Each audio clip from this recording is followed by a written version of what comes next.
A quiet, ordinary Tuesday. Kenji was 47 years old. He woke up at 4:30 a.m., the same time he had woken up every single morning for the past 20 years. He didn't check his phone. He didn't make coffee first. He just walked to his small workshop in the back of the house, turned on the single lamp above his workbench, sat down, and started carving. His hands moved the way lungs breathe, without thinking, without hesitation. He didn't know that in exactly 6 hours, a stranger would walk through his front gate and change everything. He didn't know that today, 20 years of silence, was finally about to speak. Kenji Nakamura grew up in a small town in rural Japan. His father was a salaryman, practical, disciplined, the kind of man who believed that a good life meant a stable job, a clean house, and a quiet retirement. When Kenji was 22, he told his father he wanted to be a woodworker. His father didn't shout. He didn't argue.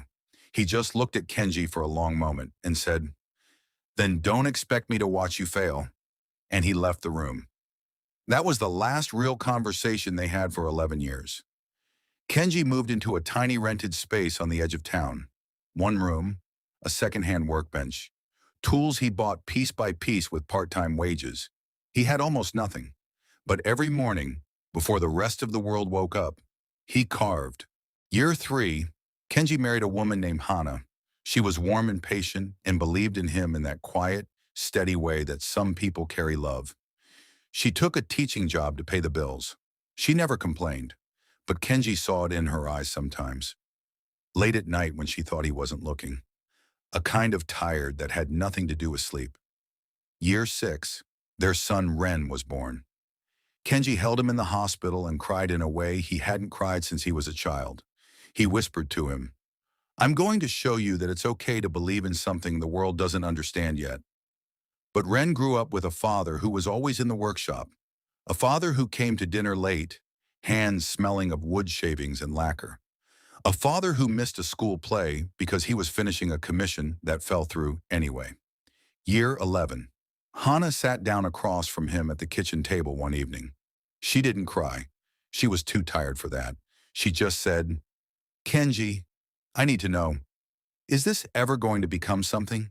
Because I'm scared, and I need you to tell me the truth." He didn't have an answer. He just reached across the table and held her hands, and she let him. That was the moment he almost quit. Not because he wanted to, but because he loved her too much to keep costing her so much. That night, after Hana fell asleep, Kenji walked to his workshop. He stood at the door and looked at everything inside.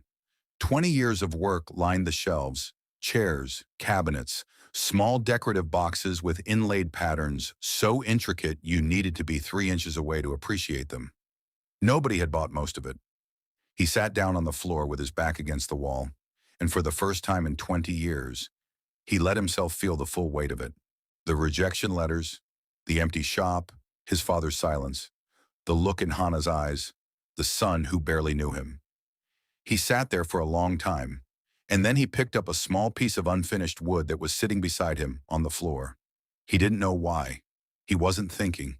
He just started carving. And somewhere in those quiet minutes alone on the floor of his workshop, something shifted inside him. He realized he wasn't doing this to be discovered. He was doing this because when he carved, he was fully, completely, undeniably himself. And he thought, if this is all it ever is, if no one ever comes, at least I lived as myself. He went back to bed at 3 a.m. The next morning he woke up at 4:30 and he started again. Back to that Tuesday morning. It was almost 11 a.m. when Kenji heard the gate. He didn't look up at first. The mailman sometimes came late, but the footsteps stopped outside his workshop window. He looked up. A woman was standing there, mid-50s, dark coat, silver hair pulled back. She was staring at the cabinet Kenji had placed outside to dry. She didn't knock. She just stood there staring at it. Kenji opened the door. She looked at him and said, "Did you make this?" "Yes," he said. She was quiet for a long moment. Then she said, "I've been to furniture exhibitions in Milan, Paris, Tokyo.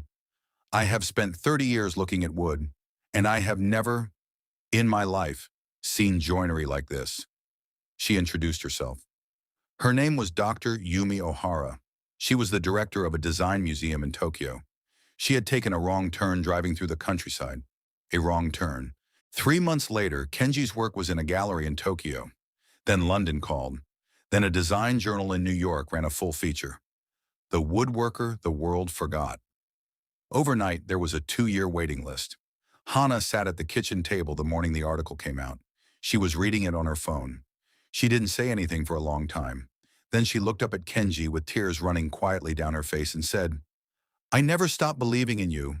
I was just scared." "I know," he said. "I was scared too." That evening, Kenji's phone rang. An unknown number. He almost didn't answer. It was his father. His father, who hadn't called in years, said only 4 words. "I was wrong, son." Kenji stood at his workshop window, hand over his mouth, unable to speak. His father waited. Finally, Kenji said, "Come and see it, Dad. Please just come and see it." A few weeks later, Ren, now 15 years old, came to his father's workshop after school. He stood at the door the same way Dr. O'Hara had, just looking. After a long moment, he said, "Dad, why didn't you ever quit?" Kenji put down his tools. He looked at his son, and he said, "Because the morning I quit is the morning I stopped teaching you that the things worth doing are rarely the things the world understands first.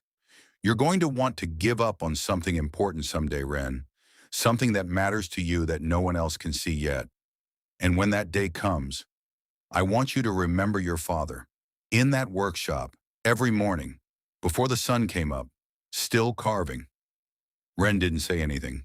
He just stepped inside and sat down. And for the first time, father and son were in the workshop together. The lamp above the workbench glowed warm and quiet. Outside, the world moved on. In here, everything was exactly right. If this story stayed with you, share it with someone who needs to hear it today.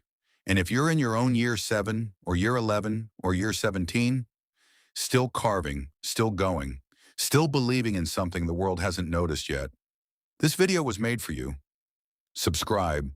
There's more where this came from.